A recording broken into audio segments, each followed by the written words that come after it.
যুগের এক বাদশাহ, তার অভ্যাস ছিল কবিতা শোনা, নতুন নতুন কবিতা শুনে পুলকিত হতেন। এখন নতুন কবিতার কত শোনানো যায়, এখন কবিতা আর মানুষ নতুন করে আর বানাচ্ছে না। ফলে রাজা তার মন্ত্রীদেরকে ডেকে বলল যে বাজারে শোহরাত করে দাও, যে ব্যক্তি নতুন কবিতা রাজাকে শোনাতে পারবে তাকে 10 সহস্র মুদ্রা পুরস্কার দেওয়া হবে।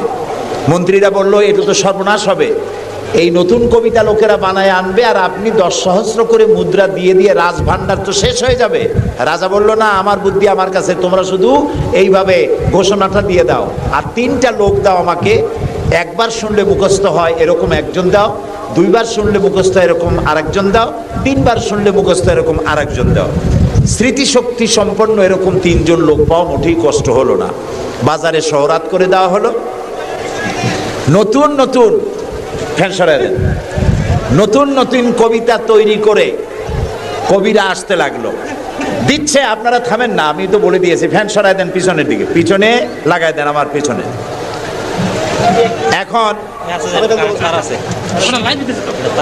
এখন কবিরা কবিতা রচনা করে নিয়ে আসছে, নতুন কবিতা শুনতেছে রাজা। কবিতা শুনে শখ মিটাইয়া রাজা বলছে এটা কি একটা নতুন কবিতা হলো কবি, এটা তো আমি জানি। কবি কয়েছেন আপনি জানবেন কি করে, তো আমি তৈরি করেছি, কত হোমওয়ার্ক করে রাত জাগা কষ্ট করে এটা তৈরি করেছি, আর আপনি বলছেন আমি জানি। বাদশা বলছে শুধু আমি না, তোমার বিশ্বাস হয় না, এই যে আমার পাশে যে সব পারিষদের লোকেরা যারা বসে আছে ওরাও জানে। কবি চ্যালেঞ্জ করলো অসম্ভব, আমি সারা রাত জেগে জেগে কষ্ট করে রুদ্ধদ্বার কক্ষে বসে বসে কবিতা রচনা করেছি, কারো জানার কথা না।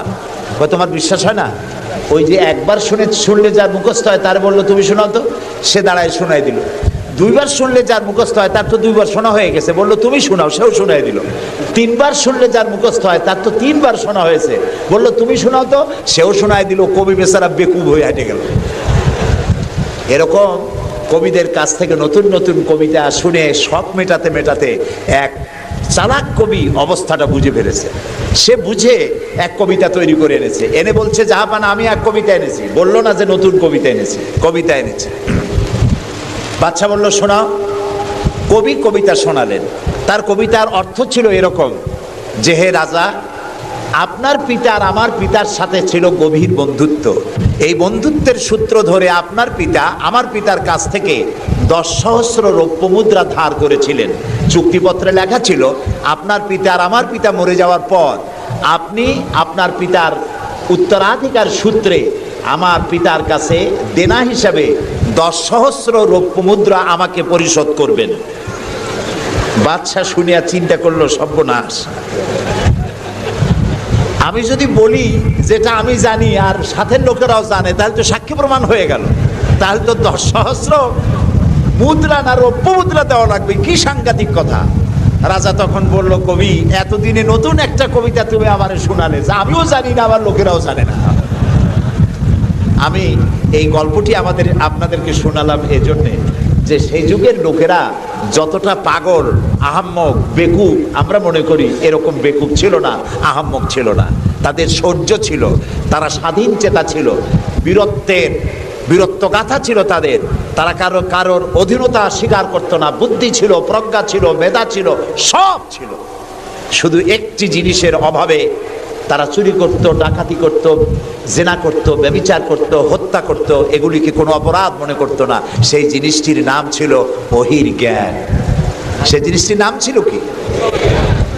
আল্লাহ রাব্বুল আলামিন সেই যুগে এই মানুষগুলির পরিবর্তনের জন্য, গোটা বিশ্বে শান্তি আনার জন্য, পৃথিবী যখন ধ্বংসের দ্বার প্রান্তে দাঁড়িয়েছে, রহমত ছাড়া পৃথিবীকে আর রক্ষা করা যাবে না, তখন আল্লাহ তাআলা রাসূলকে রহমত হিসাবে পাঠালেন। আল্লাহ তাআলা বলছেন ওয়ামা আরসালনাকা ইল্লা রাহমাতাল লিল আলামিন।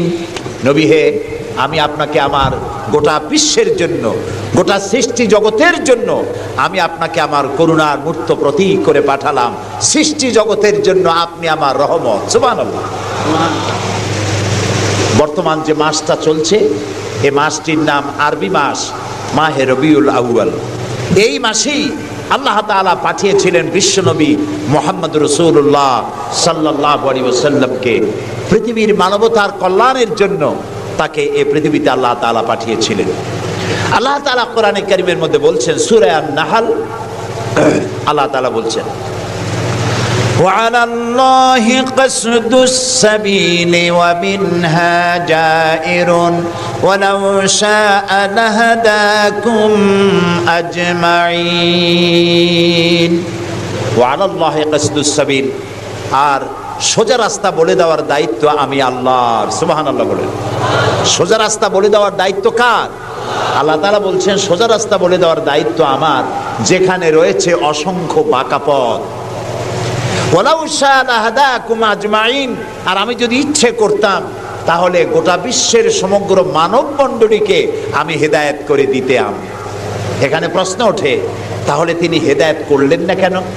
এই যে পৃথিবীতে নানামুখী মানুষ, কেউ আল্লাহ মানে কেউ মানে না, কেউ নামাজ পড়ে কেউ পড়ে না, কেউ মদ খায় জেনা করে, এই যে নানামুখী নানা চরিত্রের মানুষ, আল্লাহ বলছেন আমি হেদায়েত ইচ্ছে করলে সবাইকে করে দিতে পারতাম, তাহলে তিনি করলেন না কেন?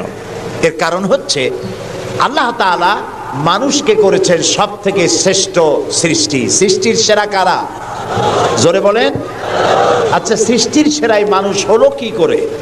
মানুষ কি পাখির মতো উড়তে পারে? মানুষ কি চিতাবাঘের মতো দৌড়াতে পারে? মানুষ কি মাছের মতো সাঁতরাতে পারে?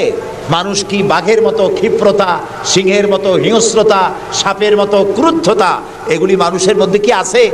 নাই। তাহলে মানুষ সৃষ্টির সেরা হলো কিভাবে বলতে পারেন? সৃষ্টির সেরা হয়েছে তার জ্ঞানের কারণে। আল্লাহ তাআলা চাঁদ সূর্যকে যেভাবে বাধ্য করেছেন তার হুকুম মানার জন্য, আমাদেরকে আল্লাহ তাআলা এভাবে হুকুম মানতে বাধ্য করেন নাই। কোরআন শরীফে আল্লাহ তাআলা বলেছেন ওয়ালাকাদ কাররামনা বানি আদম। আল্লাহ তাআলা বলেন আদম সন্তানকে আমি সম্মানিত করেছি। চাঁদ, সূর্য, গ্রহ, নক্ষত্র, সৌররাজি, নবমণ্ডল, ভূমণ্ডল সব কিছু আল্লাহর আইন মানতে বাধ্য না বাধ্য নয়? আল্লাহ তাআলা কোরআনে কারীমে বলেছেন আফাগায়রা দীনিল্লাহি ইয়াবগুন ওয়া লাহু আসলামা মান ফিস সামাওয়াতি ওয়াল আরদি তাওআন ওয়া কারহা। আফাগায়রা দীনিল্লাহি ইয়াবগুন, তোরা কি আল্লাহর দেওয়া জীবন ব্যবস্থাকে ছেড়ে দিয়ে অন্যের তৈরি করা মতবাদ গ্রহণ করতে চাও? ওয়ালাহু আসলামা মান ফিস সামাওয়াতি ওয়াল, অথচ আকাশে যা আছে জমিনে যা আছে সব কিছু তার আনুগত্যের মস্তককে আমার সামনে নত করে দিয়েছে। সুবহানাল্লাহ। চাঁদ এবং সূর্য, সূর্যের কোনো ক্ষমতা নাই। রাত এখন বাংলাদেশে 8:40, রাত, সূর্যের কোনো ক্ষমতা নাই এখন বাংলাদেশে সে উদিত হয়। রাতের অধিকারকে সূর্য ক্ষুণ্ণ করতে পারে না, সূর্যের অধিকারকে চন্দ্র ক্ষুণ্ণ করতে পারে না। লাশ-শামসু ইয়ামবাগি লাহা আন তুদরিকাল কামারা ওয়ালাল লাইলু সাবিকুন নাহার ওয়া কুল্লুন ফি ফালাকিন ইয়াসবাহুন। আকাশে জমিনে যা কিছু আছে সব আল্লাহর হুকুম মেনে চলছে, কেউ কাউকে অতিক্রম করতে পারে না। তাহলে আমরা বুঝলাম চাঁদ সূর্য হুকুম মানে কার? জোরে বলেন। এই যে গাছগুলি, চতুর্দিকে যত গাছপালা আপনারা দেখতে পান, সুবরি গাছে নারকেল হবে না, নারকেল গাছে তাল হবে না, বেল গাছে জাম হবে না, আম গাছে লিচু হবে না। ওয়ালান তাজিদা লিসুন্নাতিল্লাহি তাবদীলা। আল্লাহ তাআলা বলছেন আমার লব, নেচার, প্রকৃতির আইনের ভেতরে কোনো পরিবর্তন হবে না, আমার আইন তারা মানতে বাধ্য। কেবলমাত্র মানুষ, কেবলমাত্র মানুষ। আমি তোমাদেরকে সম্মানিত করেছি, সেই জন্য আমি তোমাকে আইন মানতে বাধ্য করি নাই।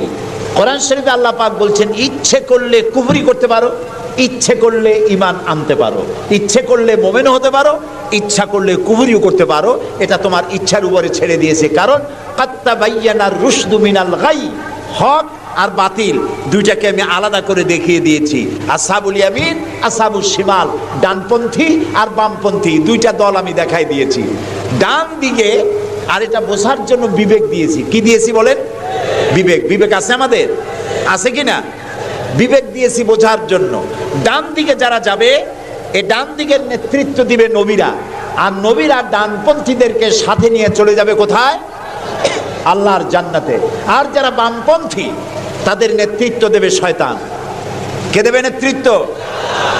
আমি বুঝি না মুসলমানেরা কেমনে বামপন্থী হয়। আমাদের দেশে কিছু মুসলমান আছে নামধারী, নাম মুসলমানের, কিন্তু নিজেদের পরিচয় দেয় তারা বামপন্থী। আছেন এরকম? এই সমস্ত বামপন্থীদের নেতৃত্ব দিবে শয়তান, আর এদেরকে নিয়ে শয়তান তাদেরকে নিয়ে যাবে কোথায়?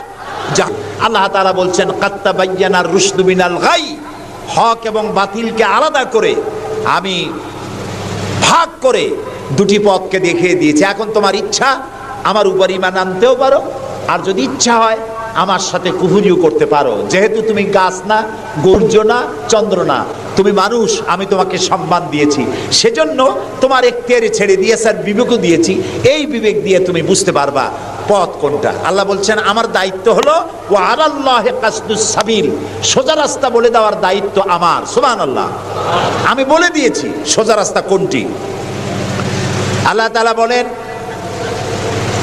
সূরা ইব্রাহিমের মধ্যে আলিফ লাম রা কিতাবুন আনজালনাহু ইলাইকা লিতুখরিজান নাসা মিনাজ যুলুমাতি ইলান নূর। আল্লাহ তাআলা বলেন হে নবী, আমি আপনার উপর একখানা কিতাব অবতীর্ণ করলাম।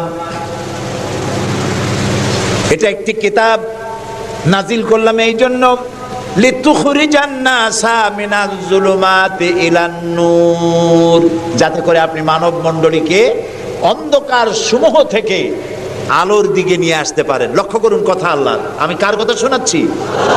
অন্ধকার সমূহ থেকে আলোর দিকে নিয়ে আসতে পারেন। ওলামারা যারা আলেম তারা বুঝবেন, কোরআন শরীফে আল্লাহ তাআলা অন্ধকারের কথা যত জায়গায় বলেছেন বহু বচনে বলেছেন, এক বচনে বলেন নাই। আর আলোর কথা যখন বলেছেন তখন এক বচনে বলেছেন, বহু বচনে বলেন নাই। নূরের বহু বচন হলো আনোয়ার, এই শব্দটি কোরআন শরীফের মধ্যে নাই। আল্লাহ এখানে কি বলছেন? আমি আপনার উপরে কিতাব অবতীর্ণ করলাম এই জন্য যাতে করে আপনি মানব মণ্ডলীকে অন্ধকার সমূহ থেকে আলোর দিকে আনতে পারেন। অন্ধকার সমূহ কি? অন্ধকার সমূহ হচ্ছে মানব রচিত যত মতবাদ, এ সবগুলো কি বলেন সবাই? অন্ধকার। আর ইসলাম হলো আলো। অন্ধকারের অনেক রূপ হয়, আলোর রূপ হয় মাত্র, বলেন কয়টা হয়? দেখুন, অঙ্ক যেদিন পরীক্ষা হয়, ম্যাট্রিক হোক আর দাখিল পরীক্ষা হোক, অঙ্কের যে পরীক্ষাটা যেদিন হয় সেদিন অঙ্ক পরীক্ষা দিতে গিয়ে যাদের অঙ্ক ভুল হয় তাদের ফলাফল একরকম হয় না বহু রকম হয়? ভুল যা হয় কয় রকম হয়, আর অঙ্ক যাদের রাইট হয় তাদের কয় রকম হয়? একরকম। তাহলে এর দ্বারা কি বোঝা যায়? সত্যের রূপ একটা আর ভুলের রূপ অনেকগুলো। এই জন্য আলোর রূপ একটা, অন্ধকারের রূপ অনেক। যেমন বিদ্যুতের আলো, কেরোসিনের আলো, হেসাকের আলো, চাঁদের আলো, সূর্যের আলো, যত রকমের আলো আছে সব আলোর রূপ একটাই, কিন্তু অন্ধকারের রূপ বিভিন্নতর। শবে কাজেবের এক রকমের অন্ধকার, অমাবস্যার আর এক রকমের অন্ধকার, রাতের আধারের আর এক রকম অন্ধকার, মেঘাচ্ছন্ন হওয়ার আর এক রকম অন্ধকার, কুয়াশাচ্ছন্ন হওয়ার আর এক রকম অন্ধকার, দরজা জানালা ভেন্টিলেটর সব বন্ধ করে দেওয়ার আর এক রকমের অন্ধকার। অন্ধকারের রূপ অনেক আর আলোর রূপ একটা। আল্লাহ বলছেন কোরআন এই জন্য নাজিল করেছি লিতুখরিজান নাসা মিনাজ যুলুমাতি ইলান নূর, মানুষের তৈরি করা যত মতবাদ সব অন্ধকার, আর ইসলাম হচ্ছে আলো। আল ইসলাম নূর, ইসলাম হচ্ছে আলো। আলোর রূপ একটা। আলোর রূপ কয়টা? আল্লাহ তাআলা বলছেন ওয়া আলাল্লাহি কাসদুস সাবিল, আমি সোজা রাস্তা বলে দেব যেখানে আছে অসংখ্য বাঁকা পথ। সেই সোজা রাস্তার নাম কি বলতে পারবেন? মাশাআল্লাহ, আপনারা সবাই বলতে পেরেছেন। সেই ইসলাম, সেই পথের নাম ইসলাম। এই ইসলামের পথ প্রদর্শক ছিলেন আল্লাহর নবীরা। দুনিয়ায় যত নবী আল্লাহ পাঠিয়েছেন সমস্ত নবীরা হচ্ছেন ইসলামের পথ প্রদর্শক। কিন্তু বইপত্রে অনেক সময় একটা কথা ভুল লেখে, তারা লেখে মুহাম্মদ সাল্লাল্লাহু আলাইহি সাল্লাম ইসলাম ধর্মের প্রবর্তক। এটি একটি ভুল কথা। প্রবর্তক অর্থাৎ যিনি শুরু করেন, যিনি যে জিনিসটা চালু করেন তিনি ওইটার প্রবর্তক হন। ইসলামের প্রবর্তক হচ্ছেন আল্লাহ তাআলা, আর সমস্ত নবীরা হচ্ছেন প্রচারক, আর সর্বশ্রেষ্ঠ প্রচারক হচ্ছেন মুহাম্মাদুর রাসূলুল্লাহ সাল্লাল্লাহু আলাইহি ওয়াসাল্লাম। আল্লাহ রাব্বুল আলামিন তাকে পৃথিবীতে পাঠালেন ইসলাম প্রচার, প্রসার, প্রতিষ্ঠা এই কাজের জন্য। আল্লাহ তাআলা তাকে পাঠালেন এবং তাকে সর্বাধিক মর্যাদা দিলেন। এত বড় মর্যাদা আল্লাহ তাআলা পৃথিবীতে আর কারো দেন নাই। সুবহানাল্লাহ। কোরআনে কারীমের মধ্যে আমরা দেখতে পাই আল্লাহ রাব্বুল আলামিন যখনই কোনো নবীকে ডাকার দরকার বোধ করেছেন তিনি নাম ধরে ধরে রেখেছেন। তিনি বলেছেন ইয়া আদম, ইয়া জাকারিয়া, ইয়া ইব্রাহিম, ইয়া ঈসা, ইয়া মূসা। গোটা কোরআন শরীফ তন্ন তন্ন করে যদি তালাশ করা যায় কোরআন শরীফের ভিতরে কোথাও ইয়া মুহাম্মদ এই শব্দটি, এই বাক্যটি কোথাও পাওয়া যাবে না। আল্লাহ তাআলা তার রাসূলকে মুহাম্মদ সাল্লাল্লাহু আলাইহি সাল্লামকে কোরআনে কারীমে কোথাও নাম ধরে ডাকেন নাই। কেন ডাকেন নাই? তাকে মর্যাদা দিয়েছেন। সুবহানাল্লাহ বলুন। আল্লাহ রাব্বুল আলামিন নিজে তো নাম ধরে ডাকেনি নাই, বরং কোরআনে কারীমে আল্লাহ রাব্বুল আলামিন বলেছেন ও পৃথিবীর মানুষেরা, আমার নবীকে তোমরাও যেন পরস্পরকে যেভাবে নাম ধরে ডাকাডাকি করো আমার নবীকে তোমরা সেভাবে নাম ধরে ডাকবে না। আল্লাহ নিষেধ করে দিয়েছেন। কোরআনে কারীমের মধ্যে আল্লাহ তাআলা তাকে নাম ধরে ডাকেন নাই এবং তার মর্যাদা সমস্ত নবীদের চাইতে বেশি দিয়েছেন। পৃথিবীতে যত নবী এলেন সমস্ত নবীরা এসেছেন যার যার এলাকার উপরে ভিত্তি করে, ভাষার উপরে ভিত্তি করে, গোত্রের উপরে ভিত্তি করে। মুহাম্মদ সাল্লাল্লাহু আলাইহি সাল্লাম শুধু আরবি ভাষাভাষীদের নবী ছিলেন না, শুধুমাত্র মক্কার এবং মদিনার নবী ছিলেন না, তিনি বিশ্ব নবী। বলুন তো কি নবী? আল্লাহ রাব্বুল আলামিন কোরআনে কারীমের মধ্যে বলেছেন কুল ইয়া আইয়ুহান নাসু ইন্নী রাসূলুল্লাহি ইলাইকুম জামিআ। আল্লাহ তাআলা বলেন হে নবী আপনি বলুন ও পৃথিবীর মানব মণ্ডলী, আমি আল্লাহর পক্ষ থেকে তোমাদের সকলের জন্য আমি রাসূল হয়ে এসেছি। কিয়ামত পর্যন্ত এই পৃথিবীতে যত মানুষ আসবে সমস্ত মানুষের জন্য রাসূল বলেছেন, শুধু মানুষের জেন নয়, আল্লাহর সমস্ত সৃষ্টি জগতের জন্য আল্লাহ তাআলা আমাকে রাসূল করে পাঠিয়েছেন। সুবহানাল্লাহ। নবী করিম সাল্লাল্লাহু আলাইহি সাল্লাম পৃথিবীতে এলেন এবং আল্লাহ তাআলা তাকে এই সম্মান দিয়ে, মর্যাদা দিয়ে পৃথিবীতে কেন পাঠালেন? সূরা ফাতহার মধ্যে আল্লাহ তাআলা বলছেন هو الذي أرسل رسوله بالهدى ودين الحق ليظهره على الدين كله وكفى بالله شهيدا। আল্লাহ তাআলা বলেন যে তিনি আল্লাহ, যিনি তার রাসূলকে দ্বীনে হক আর সত্যের বিধান সহকারে পৃথিবীতে পাঠিয়েছেন। কেন? লিইউযহিরাহু আলা দ্বীনি কুল্লিহি, যাতে করে তিনি মানুষের তৈরি করা সকল মতবাদের উপরে ইসলামকে বিজয়ী করে দিতে পারেন। এই জন্য আল্লাহ তাআলা রাসূলকে এই পৃথিবীতে পাঠিয়েছেন। সুবহানাল্লাহ। রাসূলুল্লাহ পৃথিবীতে আসলেন এবং তিনি চরিত্র দিয়ে, যুদ্ধ করে নয়, ইসলাম প্রচার করেছেন কি দিয়ে বলেন? তরবারি দিয়ে নয়। ইসলাম মানে শান্তি, শান্তির ধর্ম। ইসলাম কিসের ধর্ম? শান্তির ধর্ম। মুসলমান কারা? যারা শান্তি প্রতিষ্ঠা করে তারাই। আর আল্লাহর এক নাম হচ্ছে সালাম। আল্লাহর এক নাম কি বলেন সবাই? সালাম। আল্লাহর নাম শান্তি, ইসলাম শান্তি, মুসলমানেরা চায় শান্তি।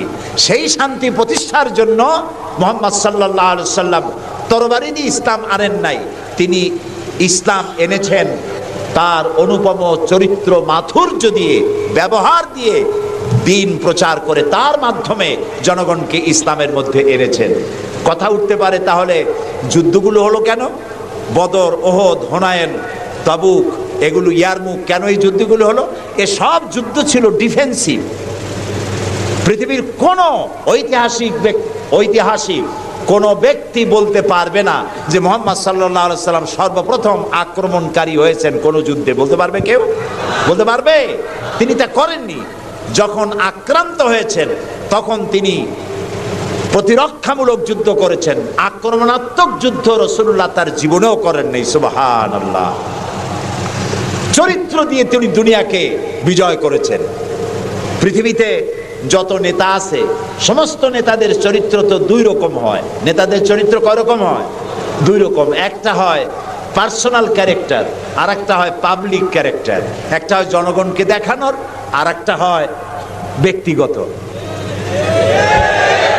রাসূলুল্লাহর চরিত্র এরকম দুই রকম ছিল না। একটু মাথা খাটায় চিন্তা করেন, পৃথিবীতে কোন নেতা আছেন যিনি জনগণের সামনে দাঁড়িয়ে বলতে পারবেন আমি ছাত্র জীবনে যা করেছি, যৌবনে যা করেছি, রাজনৈতিক নেতা হিসাবে গোপনে গোপনে যা করি, এসব কথাগুলি মানুষের কাছে, আমার দলের কাছে, দেশবাসীর কাছে খুলে বলে দাও, এরকম বলতে পারবে কেউ? একজনও পারবে না। যদি বলে তাহলে সব সর্বনাশ। এই পৃথিবীতে একমাত্র নেতা জনাবে মুহাম্মদুর রাসূলুল্লাহ সাল্লাল্লাহু আলাইহি ওয়াসাল্লাম। তিনি বলেছেন, ও আমার সাহাবীরা, ও আমার স্ত্রীরা, দিনের আলোতে আর রাতের আধারে আমার ভিতরে তোমরা যে আচরণ আমার দেখতে পাও, আমার ওঠা বসা, আমার চলাফেরা, আমার আচার আচরণ, যা কিছু আমার ভিতরে দেখতে পাও সবগুলি খুলে খুলে মানুষের সামনে বলে দাও। সুবহানাল্লাহ। রাসূলুল্লাহর চরিত্রের সার্টিফিকেট, তার আখলাক কেমন, এটা জানার জন্য হযরত আয়েশার কাছে কয়েকজন সাহাবী প্রশ্ন করেছিলেন, মা, রাসূলুল্লাহর কাছে বেশি সময় কাটাবার সুযোগ আপনি পান, তার ইনস অ্যান্ড আউট আপনি ভালো করে জানেন, বলুন তো তার আখলাক কেমন, তার চরিত্র কেমন? মা আয়েশা বললেন, তোমরা কি কোরআন পড়েছো? বললেন, হ্যাঁ কোরআন পড়েছি। কোরআন কি বোঝো? হ্যাঁ কোরআন বুঝি। হযরত আয়েশা বলেন, কোরআন যদি পড়ে থাকো, কোরআন যদি বুঝে থাকো, রাসূলের চরিত্র আমার কাছে জানার কোনো দরকার নাই। যেটা কোরআন তোমরা পড়েছো, কোরআনের বাস্তব নমুনা যদি দেখতে চাও, আল্লাহর নবীর দিকে তাকায়া দেখো। তার চরিত্র হলো কোরআন। রাসূলুল্লাহর চরিত্র কি? কোরআন। রাসূলুল্লাহর নবুয়তের 23 বছরের জীবনে যা আছে 30 পারা কোরআনে তাই আছে। 30 পারা কোরআনে যা আছে রাসূলুল্লাহর 23 বছরের নবুয়তের জীবনে তাই আছে। বড় করে বলেন সুবহানাল্লাহ। এই ছিল রাসূলের জীবন। তার চরিত্র সম্পর্কে আল্লাহ তাআলা বলছেন, ওয়া ইন্নাকা লাআলা খুলুকিন আযীম। হে নবী, আপনি উন্নত চরিত্রের উপরে প্রতিষ্ঠিত। আল্লাহ বলতেছেন। কে বলতেছেন? আল্লাহ বলতেছেন আপনি উন্নত চরিত্রের উপরে প্রতিষ্ঠিত। সুবহানাল্লাহ। এবং আমাদেরকে বলা হচ্ছে, আমাদেরকে, কাদেরকে? সারা দুনিয়ার মুসলমানদেরকে বলা হচ্ছে, লাকাদ কানা লাকুম ফি রাসূলিল্লাহি উসওয়াতুন হাসানা, গ্রহণযোগ্য মহত্তম আদর্শ তোমাদের জন্য আদর্শ রয়েছে তোমাদের রাসূলের মধ্যে। আমরা উল্টা কাজ করি। আমরা ইসলামরে চিনি পীর সাহেবরে দিয়া, মৌলানা সাহেবরে দিয়া, হুজুররে দিয়া ইসলাম বুঝতে চেষ্টা করি। এটা উল্টা কাম। আসলে ইসলাম দিয়া, কোরআন দিয়া, হাদিস দিয়া পীর সাহেবকে যাচাই করা উচিত, কোরআন হাদিস মতো উনি আছেন কিনা।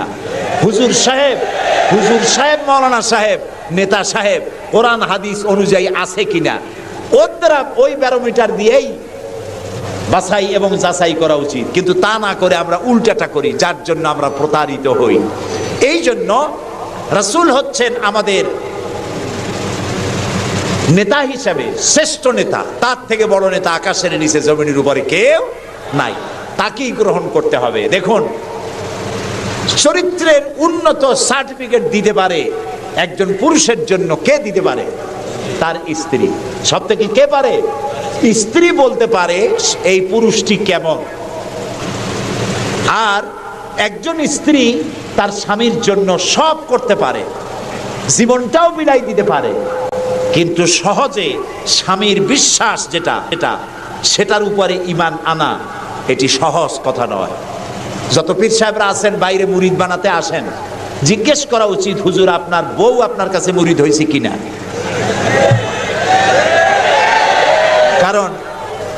কারণ বউ জানে বাইরে এসে যতই হুজুর অনেক কিছু নামের আগে মিসবাহুল আরিফিন, সিরাজুস সালিকিন, তারপরে কি কুতুবে রব্বানি, গাউসে সামদানি, আশেকে পান্দান, সিয়াহে দান্দান, এই যতই বলা হোক না কেন, কিন্তু আসলে উনি কি ওনার বউ চাইতে কেউ ভালো জানে না।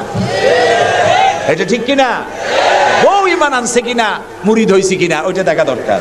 ড্রাইভারকে জিজ্ঞেস করা দরকার আপনার হুজুর কেমন, ড্রাইভার বলতে পারবে। ওনার সাথে খাদেমদেরকে একান্তে জিজ্ঞেস করা দরকার হুজুর কেমন, ওনারা বলতে পারবেন।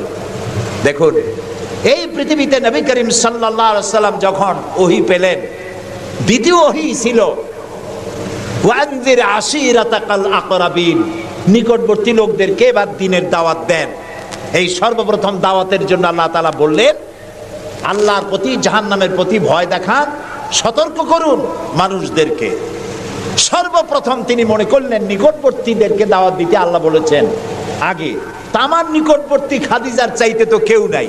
খাদিজার কাছে গিয়েই রাসূলুল্লাহ দাওয়াত দিলেন। দাওয়াতটা কি বললেন? খাদিজা, এই যে চোখে দেখা লাত, মানাত, উজ্জা, হুবাল, এর একটাও খোদা না, এগুলো বেহুদা। এগুলা কিছু বানাইতে পারে না, কেউরে সাহায্য করতে পারে না, এমনকি নিজেকেও বিপদ থেকে রক্ষা করার কোনো শক্তি ওদের নাই। এক অদেখা আল্লাহ আছেন, যিনি ছাড়া কোনো ইলাহ নাই। তোমাকে আমাকে তিনিই সৃষ্টি করেছেন, তাকে আল্লাহ হিসাবে মানো, যারা দেখা যায় না। আর আমি সেই আল্লাহর শেষ নবী, আমাকে নবী হিসাবে মানো।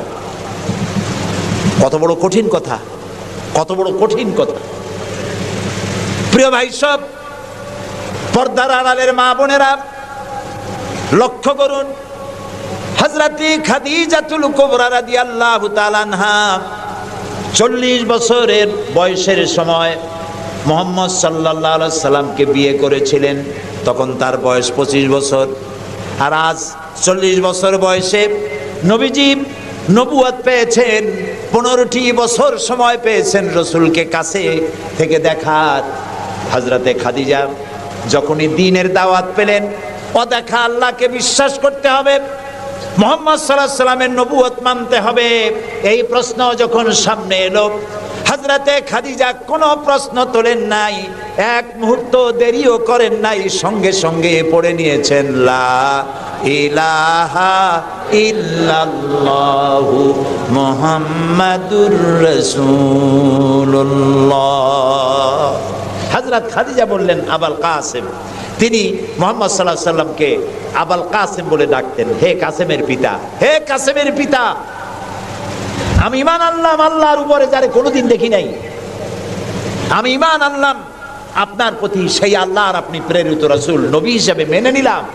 কারণ বিগত 15টি বছর আপনার সাথে থেকে আপনার মধ্যে যে আচরণ দেখেছি, এই আচরণ কোনো সাধারণ মানুষের হতে পারে না।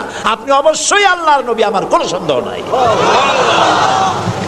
রাসূলুল্লাহ যা করেছেন, চারিত্রিক বিপ্লব করেছেন। তার কৈশোর, তার যৌবন ওই জনগণের মধ্যেই হয়েছে।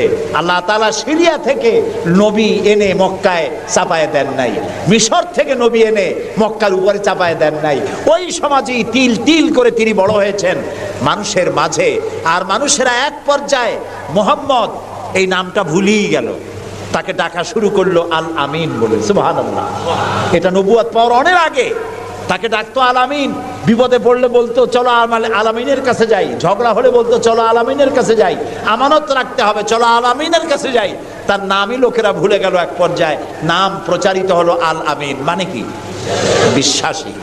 তিনি নিজেকে তিল তিল করে গড়েছেন, আল্লাহ তাআলা গড়ে তুলেছেন তাকে। হযরতে খাদিজা তার প্রতি ঈমান আনলেন। রাসূলুল্লাহ দাওয়াত দিলেন তার বন্ধু, যার সাথে তার বন্ধুত্ব ছিল 20 বছরের, হযরতে সাইয়েদুনা আবু বকর রাদিয়াল্লাহু তাআলা আনহু, 20 বছরের বন্ধু।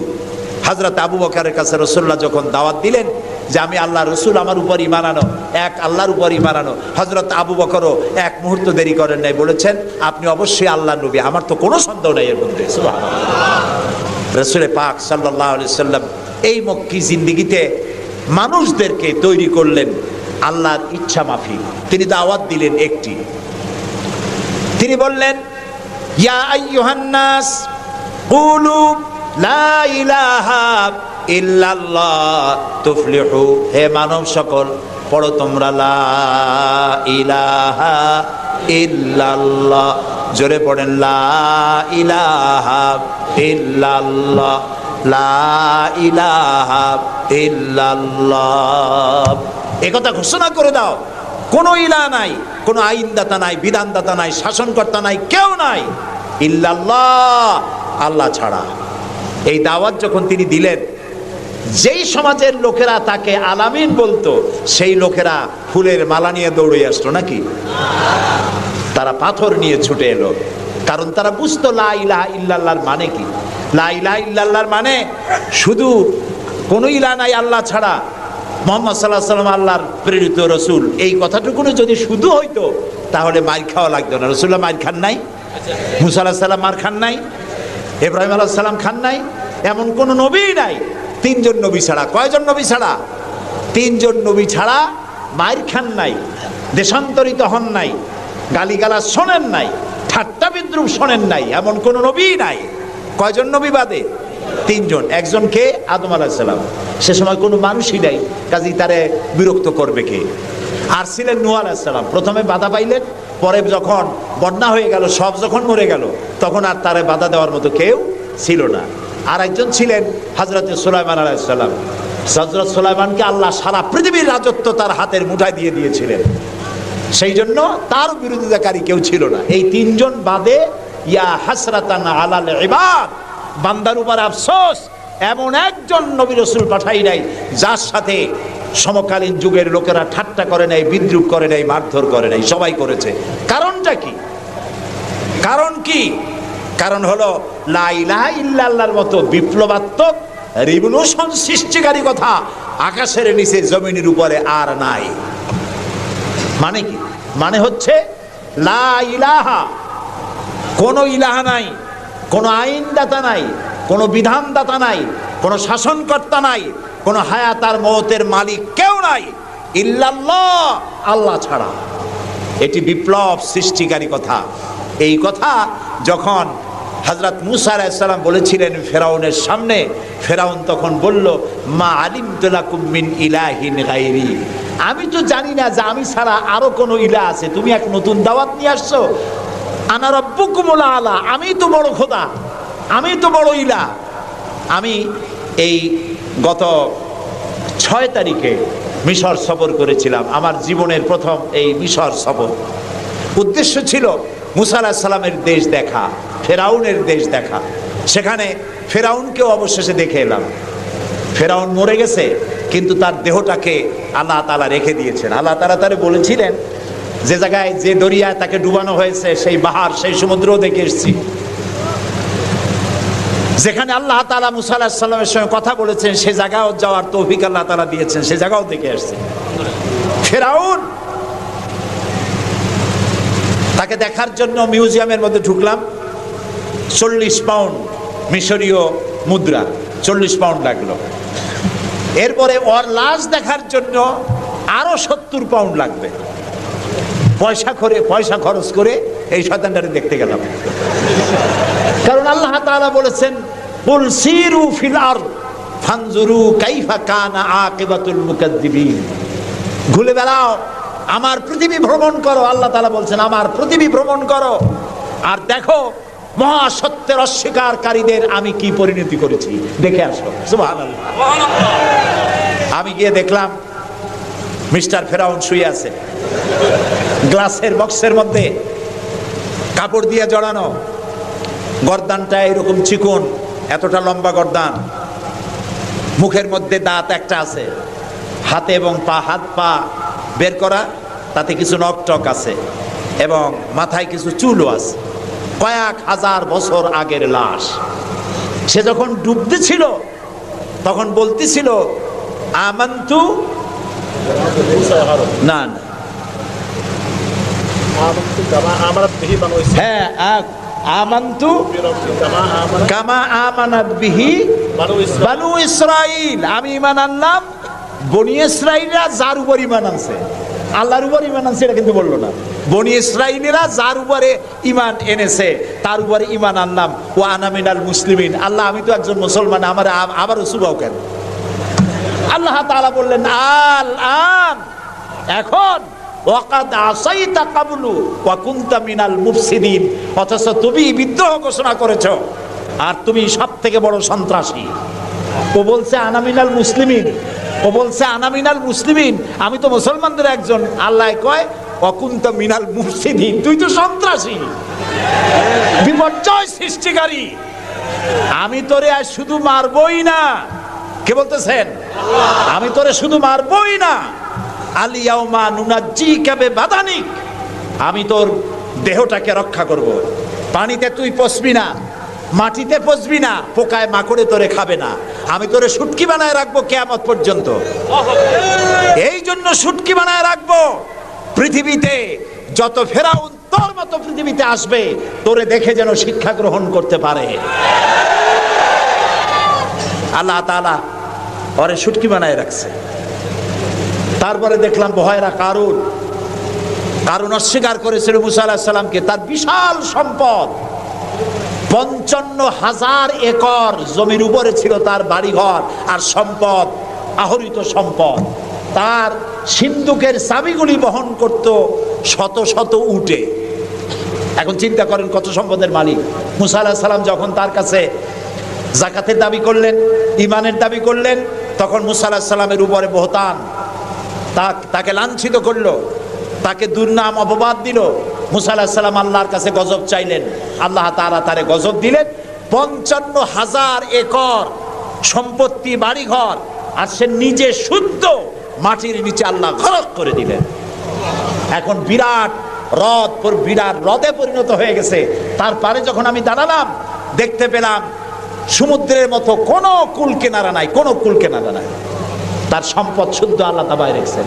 আল্লাহ তাআলা বলছেন পৃথিবী ঘোরো আর দেখো মহাসত্যের অস্বীকারীদেরকে কি ধরনের শাস্তি দিয়েছি, দেখে আসো। সুবহানাল্লাহ। এই ফেরাউনের কাছে যখন মুসা আলাইহিস সালাম বললেন ঈমান আনো আমার উপরে, আল্লাহর উপর ঈমান আনো, সে কয় মা আলিমতু লাকুম মিন ইলাহিন গায়রি, আমি তো জানি না আমি ছাড়া আরো কোন ইলাহ আছে, আমি তো ইলাহ। তুমি যদি আমাকে ছাড়া কাউকে ইলাহ মানো, লা আজআলান্নাকা মিনাল মাসজুনিন, আমি তোমাকে কারারুদ্ধ করে রাখবো। মুসা আলাইহিস সালাম কয় তুই কারে জেলের ভয় দেখাও? আমি তো আল্লাহর পয়গম্বর, আমি তো তোমার জেলের পরোয়া করি না। সুবহানাল্লাহি ওয়া বিহামদিহি। মুসা আলাইহিস সালামকে কে পাঠাইছে ফেরাউনের কাছে? কে পাঠাইছেন? আল্লাহ তাআলা নিজে পাঠাইছেন। আল্লাহ তাআলা বলছেন হে মুসা, আমি তোমাকে আমার জন্য বানাইছি। সুবহানাল্লাহ। ওয়া নাখতারতুকা ফাসতামি' লিমা ইউহা। এখন শোনো আমি তোমারে কি বলি। ইযহাব ইলা ফিরআউনা ইন্নাহু তাগা, ফিরআউনের কাছে যাও, সে সীমা লঙ্ঘন করেছে, তার কাছে দ্বীনের দাওয়াত দাও। মুসা আলাইহিস সালাম বললেন আল্লাহ আমি তো কথা বলতে কি একটু তোতলা ভাব, আমি তো কথা ভালো করে বলতে পারি না। রব্বিশরাহ লি সাদরি ওয়া ইয়াসসির লি আমরি ওয়াহলুল উকদাতাম মিন লিসানি ইয়াফকাহু কাওলি। আল্লাহ তাআলা আমার সিনাটারে খুলে দাও, আমার বক্তব্যকে স্পষ্ট করে দাও, আমি যা বলি তা যেন মানুষ বোঝে সুযোগ করে দাও। হারুন আখিসদুদ বিহি আজরি ওয়া আশরিকহু ফি আমরি, আর আমার ভাই হারুনকে আমার সহযোগী করে দাও। সুবহানাল্লাহ বিহামদিহি। তিনি আল্লাহর দাওয়াত দিলেন। এই দাওয়াত দিতে গিয়ে হযরত মুসা আক্রান্ত হয়েছেন, ইব্রাহিম আলাইহিস সালাম আক্রান্ত হয়েছেন, নবী করিম সাল্লাল্লাহু আলাইহি ওয়াসাল্লাম আক্রান্ত হয়েছেন। আবু জাহেল, আবু লাহাব, উতবা, শাইবা, মুগীরা সবাই মিলে বলেছে আবু তালেবের কাছে মুহাম্মদ সাল্লাল্লাহু আলাইহি ওয়াসাল্লামকে বলুন যেন লা ইলাহা ইল্লাল্লাহর দাওয়াতটা না দেয়। এই দাওয়াতটা যদি না দেয়, যত বড় সুন্দরী মেয়ে উনি পছন্দ করবেন তার সাথে বিয়ে দিয়ে দেব। টাকা চাই, সোনা চাই, সব দেব, নেতৃত্ব চাই তাও দেব। আল্লাহর নবীর কাছে এই প্রস্তাব যখন এলো, নবীজি বললেন আমার চাচা আপনি ওদেরকে শোনায় দেন, ওদের পক্ষে যেটা দেওয়া সম্ভব সেটা তো দেওয়া দূরের কথা, যেটা দেওয়া সম্ভব নয় তাও যদি আর আমাকে দিতে পারে, আকাশের সূর্যটা এনে যদি আমার ডান হাতে উঠায় দেয় আর আকাশের পূর্ণিমার চাঁদটা যদি আমার বাম হাতে উঠায় দেয়, এর বিনিময়ে আমি মুহাম্মদুর রাসূলুল্লাহ সাল্লাল্লাহু আলাইহি ওয়াসাল্লাম এক মুহূর্তের জন্য তাওহীদের দাওয়াতকে বন্ধ করে দেব না। নবী করিম সাল্লাল্লাহু আলাইহি সাল্লাম মক্কি জিন্দেগিতে মানুষের কাছে কালেমার দাওয়াত পৌঁছালেন। আর মূল লক্ষ্য হচ্ছে পৃথিবী কার? বলেন, পৃথিবী কার? আইন চলবে কার?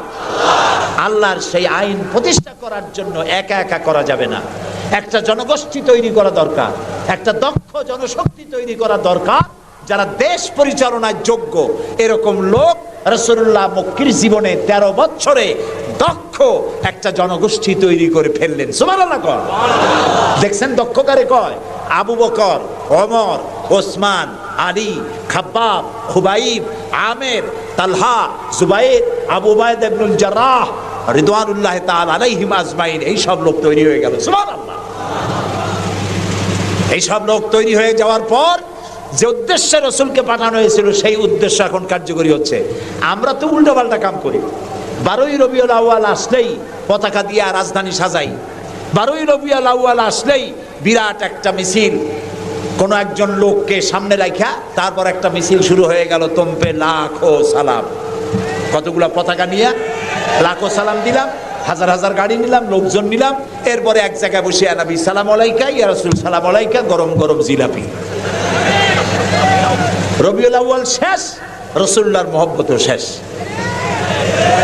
বিশ্বাস করুন, এই সমস্ত জিনিস দিয়ে মূল টার্গেট থেকে মুসলমানদেরকে সরিয়ে দেওয়া হচ্ছে। আপনারা আমাকে জবাব দেন, যারা এই সব কাজ করে তারা বলে রাসূলুল্লাহর ভালোবাসায় করি। আপনি কি পারবেন রাসূলুল্লাহর লাখো সাহাবীদের মধ্যে একজন সাহাবীও রাসূলুল্লাহকে যে ভালোবাসা দিয়েছেন, পৃথিবীর সব মুসলমান একত্রিত হয়ে অতটা ভালোবাসা কেউ কি দিতে পারবে? পারবে? এবার বলেন, সাহাবীরা এরকম কোন মিছিল করেছেন রাসূলুল্লাহর জন্মদিনে? তার জন্মদিবস পালন করেছেন? করেন নাই। যেটা হাদিসে নাই আমরা তা করতে পারি না। যে মিলাদ এখন পড়া হয়, যে সিস্টেমে পড়ানো হয়, একত্রিত হয়ে ইয়া নবী সালাম আলাইকা, রাসূল সালাম আলাইকা, সাহাবীরা এরকম করেন নাই, তাবিঈনরা করেন নাই, তাবিঈনরা করেন নাই। মিলাদের এই সিস্টেম চালু হয়েছে রাসূলের ইন্তেকালের অন্তত 600 বছর পর। ফাইনা তাযহাবুন, কোথায় চলছি আমরা? রাসূলের মূল অনুষ্ঠান ছেড়ে দিয়ে, মূল কাজ ছেড়ে দিয়ে ভিন্ন পথে প্রবাহিত হচ্ছি। আমাদেরকে বিভিন্ন শব্দের মার প্যাচে সিরাতুন নবী করব না মিলাদুন নবী করব, মিলাদ পড়বো তো দাঁড়ায় পড়বো না বসে পড়বো, এই সমস্ত চক্করের মধ্যে ভালাই দিয়া টার্গেটের যাওয়ার পথের থেকে আমাদেরকে বাধাগ্রস্ত করা হচ্ছে। প্রিয় ভাই সব, নবী করিম সাল্লাল্লাহু আলাইহি ওয়াসাল্লাম জনশক্তি তৈরি করে ফেললেন, একটা রাষ্ট্র চালাবার মতো লোক তৈরি হয়ে গেল। আপনি যদি এই যে আর্মির ট্রেনিং হয়, শীতকালীন মহড়া হয়, আর্মির ট্রেনিং হয় কেন? এত পয়সা দিয়ে আর্মি টিকায় রাখা হয় কি জন্য? কি জন্য? দেশ রক্ষার জন্য। আমরা তো সবাই দেশপ্রেমী, আমরা দেশ রক্ষা করতে তো আমরাই পারি। আর্মিদেরকে এত পয়সা খরচ করে করানো হচ্ছে কেন? এই জন্য করানো হচ্ছে, যখন যুদ্ধ বাঁধবে তখন আপনি অস্ত্র চালাইতে পারবেন না, অস্ত্র চালাবার মতো যোগ্যতা সম্পন্ন লোক গভর্নমেন্ট তৈরি করে, প্রতিরক্ষা বাহিনী তৈরি করে, যাতে করে কোনো দেশ আমার স্বাধীন ভূমির উপরে আঘাত করতে না পারে। সেই জন্য এখন এটাকে পরিচালনার জন্য ট্রেনিং দেওয়া হয়। মুসলমানদেরকে আল্লাহ তাআলা কোরআনের মাধ্যমে, ইসলামের মাধ্যমে, হাদিসের মাধ্যমে তাদেরকে ট্রেনিং দেওয়া হয়। জমিন আল্লাহর, আইন চলবে আল্লাহ। আইনের ইমপ্লিমেন্টের জন্য, সে আইন প্রয়োগ করার জন্য দক্ষ যোগ্য জনশক্তি প্রয়োজন। রাসূলুল্লাহ নিজের সোহবত দিয়ে ধন্য করেছেন সাহাবায়ে কেরামদেরকে, তাদেরকে তৈরি করতে সক্ষম হয়েছেন। 13 বছর চলে যাওয়ার পর আল্লাহ পাক তাকে হিজরত করার অর্ডার করলেন। এবার রাসূলুল্লাহ মদিনায় চলে আসলেন। মদিনায় এসে ইসলামী রাষ্ট্রের ঘোষণা দিলেন। সুবহানাল্লাহ বলেন। এবার রাসূলুল্লাহ প্রেসিডেন্ট, এবার রাসূলুল্লাহ কি? প্রেসিডেন্ট, রাষ্ট্রপতি। আর তার সংবিধান হলো কোরআন। সংবিধান কি? কোরআন। কোরআনের আইন চালু করে দিলেন। তিনি রাষ্ট্রপ্রধান হলেন। সমাজ থেকে চুরি, ডাকাতি, জিনা, ব্যভিচার, হত্যা, ধর্ষণ সব দূরীভূত হয়ে গেল। আজ মানুষ দরজা খুলে ঘুমাবার সুযোগ পেয়ে গেল। নবী করিম সাল্লাল্লাহু আলাইহি ওয়াসাল্লাম ঘোষণা করলেন, খায়রুল কুরুনি কারনি, সর্বশ্রেষ্ঠ যুগ হলো আমার যুগ। রাসূলের যুগ হলো শ্রেষ্ঠ যুগ। সমাজ থেকে চুরি ডাকাতি নির্মূল হয়ে গেল কোরআনের আইন চলার কারণে। যারা বিরোধিতা করছিল তারাও দেখলো যে মুহাম্মদ সাল্লাল্লাহু আলাইহি ওয়াসাল্লামের সাথে আমরা খামোখাই বিরোধিতা করেছি, উনি তো আমাদের বিরোধী লোক না, উনি তো আমাদের ধর্মের বিরুদ্ধে লোক না, উনি তো দেশে আইন দিয়েছেন এমন যে আইনের মাধ্যমে মানুষ তার নিজের ধর্ম পালন করতে পারে, চুরি করে না, ডাকাতি করে না, মানুষ খাবার পায়, পড়ার পায়, থাকার পায়, সব কিছুর গ্যারান্টি পেয়েছে। আল্লাহ তাআলা তখন একটি সূরা নাজিল করলেন। আল্লাহ তাআলা সূরা নাসর নাজিল করলেন, ইযা জাআ নাসরুল্লাহি ওয়াল ফাত ওয়া রাআইতান নাসা ইয়াদখুলুনা ফি দীনিল্লাহি আফওয়াজা। আল্লাহ তাআলা বলেন, যখন আল্লাহর পক্ষ থেকে বিজয় আসবে, আল্লাহর সাহায্য যখন আসবে, তখন দেখতে পাবে দলে দলে লোকেরা ইসলামে প্রবেশ করছে। রাসূলুল্লাহর ইন্তেকালের সময় দেখা গেল আশেপাশে যত গোত্রে ছিল, এলাকা ছিল, সব পড়ে ফেলেছে লা ইলাহা ইল্লাল্লাহু মুহাম্মাদুর রাসূলুল্লাহ। কাফের বলতে আর কেউ ছিল না। শান্তি পেল, নিরাপত্তা পেল। ইসলাম শান্তি এবং নিরাপত্তা। এই শান্তি এবং নিরাপত্তার পথে মানুষ যাতে আর না আসতে পারে, সেই জন্য আজকের পৃথিবীর বৃহৎ শক্তি লেগেছে ইসলামকে ধ্বংস করার জন্য। আজ আমাদেরকে বলা হচ্ছে সন্ত্রাসী, মুসলমানদেরকে বলা হচ্ছে সন্ত্রাসী আর মৌলবাদ। আপনারা বলেন বাংলাদেশের মতো এত শান্তি আর কোথায় আছে বলেন? এই যে পয়লা বৈশাখ গেল, পয়লা বৈশাখী আনন্দ উদযাপন করার জন্য ঢাকা শহরে যা মানুষ নামলো, ইতিহাসে নাকি এত মানুষ কোনোদিন নামে নাই। পেটে বাচ্চা, কোলে বাচ্চা, ঘাড়ে বাচ্চা, এগুলো নিয়ে রাত 12টা 1টা পর্যন্ত রাস্তায় রাস্তায় হিন্দু মুসলমান দৌড়দৌড়ি করেছে। কোনো অশান্তি ছিল? এই প্রথমবারের মতো বাংলাদেশে গত 30 বছরের মধ্যে গত রমজানে রোজার পূজা একসাথে আসলো, ঠিক না? হিন্দুরা তাদের দুর্গা পূজা করতে পারছে? বলেন না পারছে কিনা? মুসলমানেরা রোজাও রাখতে পারছে, ওরা পূজাও করতে পেরেছে, ঠিক না ভাই? এবার বলেন, এই ফেনীতে আপনারা দুর্গা পূজার সময় কয়টা মূর্তির মাথা ভাঙছেন বলেন? ভাঙছেন? মন্দির ভেঙেছেন? কোন হিন্দু পিটাইয়া ভারতে পাঠায় দিয়েছেন? বাংলাদেশে সাম্প্রদায়িক সম্প্রীতি সব থেকে বেশি ভালো, আলহামদুলিল্লাহ। কিন্তু আমাদের দেশের চিহ্নিত একটি মহল দেশে বিদেশে অনবরত বাংলাদেশের বিরুদ্ধে বলে বেড়াচ্ছে এখানে সাম্প্রদায়িক সম্প্রীতি নাই, এখানে নাকি হিন্দুরা নিরাপত্তা বোধ করছে না, এখানে নাকি সন্ত্রাসের জ্বালা মানুষ অস্থির, আর সন্ত্রাস সব নাকি তৈরি হয় মাদ্রাসায়। এরা মাদ্রাসা বিরোধী, মাদ্রাসা ওদের সহ্য হয় না। প্রিয় ভাই সব, এটা এই জন্য আমাদেরকে যে কথার থেকে এই পর্যন্ত এসছি, আমাদের বলা হচ্ছে সন্ত্রাসী, মৌলবাদী।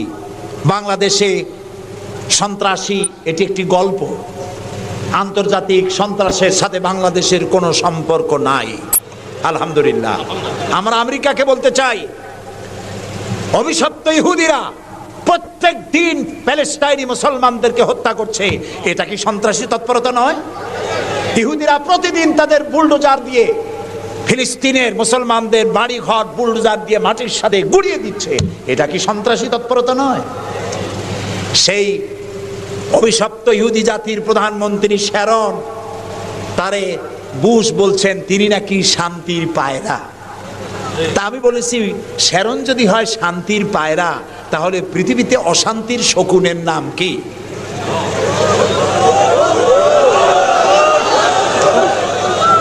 আপনাদের ফতোয়াই কার্যকরী হোক। আল্লাহ আছেন, আল্লাহ আছেন। ও তো ভালো, ফেরাউন ওর থেকে শক্তিশালী ছিল, নমরুদ ওর থেকে শক্তিশালী ছিল। ফেরাউনরে চুবাইয়া আল্লাহ শেষ করছে, নমরুদরে জুতা দিয়ে পিটাই আল্লাহ বিদায় করে দিছে, ঠিক না? সেই আল্লাহ আছে কিনা? জোরে বলেন, আছে। তবে ওয়ামাকারু ওয়ামাকার আল্লাহ ওয়াল্লাহু খায়রুল মাকিরিন। আল্লাহর কৌশল, আল্লাহ সব থেকে বড় কৌশলী। ও বলতেছে মুসলমান শেষ করে দেবে, কলে কলে সব শেষ করবে, মুসলমান ইসলামের রাষ্ট্র শেষ করে দেবে। আল্লাহ তাআলা তার ঘরের মধ্যে মুসা আলাইহিস সালামের মারার চেষ্টা করছিল না ফেরাউন? একটা পুরুষও বাঁচতে দেবে না, সব মেয়ে লোক জিন্দা রাখবো, মেয়ে লোক সব মেরে ফেলবো, এরকম বলছিল না? সেই জায়গায় আল্লাহ মুসারে বানাইছেন কিনা? লালিত পালিত করছেন কোথায়? ফেরাউনের ঘরের মধ্যে। যে বুশ দুনিয়া থেকে ইসলাম আর মুসলিমদেরকে মিটাতে চান, সেই বুশের ঘরের মধ্যে আল্লাহ তাআলা ইসলাম ঢুকাই দিছে। উনি লাগছেন ইসলাম রে শিকল কাটার জন্য, মেয়ে লোকরে মসজিদের ইমামতি করার জন্য। কারা কি করতেছে আমরা বুঝি, আমরা ভাত খাই। আমার জাতি মদ খাইয়া চোখ লাল করে না, আল্লাহর মেহেরবানি, তোমার জাতি করে। আমেরিকায় মেন্টাল হসপিটালে রুগী সব থেকে বেশি, পাগল বেশি দুনিয়ার সব জায়গায়। দুনিয়ার সবচাইতে বেশি পাগল কোন দেশে? আমেরিকায়। কারণ ওদের ব্রোকেন ফ্যামিলি, যৌথ পরিবার না, স্বামী স্ত্রী বিশ্বাস করে না, স্ত্রী স্বামীরে বিশ্বাস করে না, বাপ ছেলেরে স্নেহ করে না, ছেলে মায়ের ভক্তি করে না। অশান্তির জ্বালায় মাথার চুল চতুর্দিক দিয়ে কাটিয়া মাথার উপরে তালপট্টির দ্বীপ বানায় রাখে। কেউ বা মাথার চুল ছোট ছোট করে কাটিয়া পিছনের দিকে বাসার নাম্বার, মোবাইল নাম্বার লিখে রাখে। আমি দেখে কইছি, শয়তানে যদি দেখে, শয়তান খালি কানবে আর বলবে যে আমি শয়তান হয়েছিলাম কি কাজে? এইটা তো খারাপ শয়তান। শান্তি নাই, অশান্তির দাবানল জ্বলছে গোটা আমেরিকা জুড়ে। ওরা মুসলমানদের ঐতিহ্য ধ্বংস করার জন্যে একটা কোথার থেকে শয়তান মহিলা এনে মসজিদের ইমামতি করেছে। আর ওর পেছনে যারা নামাজ পড়ছে সেগুলো সব বেনামাজি, কোনো নামাজি না। আর যিনি ইমামতি করেছেন পত্রিকায় এসেছে তার নাকি স্বামী ছাড়াই একটা বাচ্চাও হয়েছে। এই হলো ইমাম। যে জাতের ইমাম সেই জাতের মুয়াজ্জিন, সেই জাতের মুক্তাদি। প্রিয় ভাই সব, 9/11-এর পরে ওই জাতির মধ্যে চিন্তা হয়েছিল যে মুসলমানেরা নাকি বোমা মারে সব জায়গায়। পত্রপত্রিকা আসছে মুসলমানরা বোমা মারছে। তো মুসলমানরা এই আধুনিক বোমা বানাবার শক্তি পায় কোথায়? নিশ্চয়ই কোরআন শরীফ আছে। এই কোরআন শরীফ পড়া শুরু করলো। কোরআন শরীফ পড়িয়া তারা দেখতে পেল যে এর মধ্যে তো বোমা বানাবার কথা নাই, বরং সন্ত্রাসের বিরুদ্ধে বক্তব্য আছে, সন্ত্রাসীদের কি শাস্তি হবে তাও সূরা মায়েদার মধ্যে আল্লাহ বলে দিয়েছেন। এখন কোরআন শরীফ পড়ে পড়ে অবস্থা এই হয়েছে, প্রত্যেক বছর আমেরিকায় 20 থেকে 25 হাজার আমেরিকান সাদা খ্রিস্টান ইসলাম কবুল করে মুসলমান হয়ে যাচ্ছে। ঠেকাইতে পারবে না ইসলামকে। ইসলাম হলো সূর্যের মতো, এদিক দিয়ে ডুবে, দেখা যায় পশ্চিম দিক দিয়ে ডুবে গেছে, আর বুঝি উঠবে না। সকালবেলা দেখে পূব দিক দিয়ে কি হয়েছে, উদিত হয়ে গেছে, আবার ওদিকে ডুবলো, এদিক দিয়ে উঠলো। ইসলামও এইরকম। মনে হয় ইরাকে ইসলাম শেষ, আফগানে শেষ হয়ে গেল, আল্লাহ তাআলা আবার ফিলিস্তিন দিয়ে উঠায় দেবে, বাংলাদেশ দিয়ে উঠায় দেবে, কাশ্মীর থেকে উঠায় দেবে। ইসলাম রে নিবাইতে পারবে না। ইউরিদুনা লিইউতফিউ নূরাল্লাহি বিআফওয়াহিহিম আল্লাহু মুতিম্মু নূরিহি। মুখের ফু দিয়ে ইসলামকে নিবানো যাবে না। এটা কার? ইসলাম কার? আল্লাহ তাআলা। সেই জন্য আমরা চাই ইসলামকে মানুষকে বুঝায়া, মানুষকে আস্তে আস্তে ইসলামের দিকে নিয়ে আসা। আল্লাহ তাআলা আমাদেরকে সেই তৌফিক দান করুন। আমরা বলি আমিন, সবাই বলি আমিন।